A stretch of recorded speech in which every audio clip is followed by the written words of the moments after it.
పిల్లలు చిన్నపిల్లల్లో మంచిగా ఉంటారు అన్నట్టు.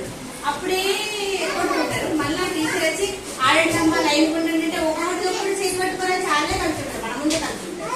వాళ్ళకి చెప్పాల్సిన పని లేదు. స్కూల్లో కూడా లాస్ట్ కాటన్ పీరియడ్ ఎందుకు పెడతారంటే ప్రజెంట్ ఏం తెలియదా లాస్ట్ కలిసి ఆడుకుంటారు, కలిసిపోతారు పిల్లలు. ఈ పిల్లలలో కూడా కలిసిపోయే మనస్తత్వము ఏర్పడుతుంది. అట్లా ప్రీ స్కూల్ అన్నమాట. ఇక్కడ చేసిన ఎన్ని వాళ్ళ మానసిక అభివృద్ధి. చెట్లు ఉండాలని చెప్తారు.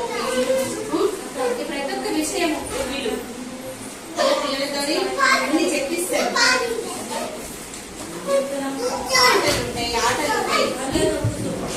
అంటే పిల్లలకు మైండ్ ఎట్లా డెవలప్ కావాలా అనేది ఒకటి సిలబస్ ఉంటుంది టీచర్ దగ్గర. ఏ వారము ఏ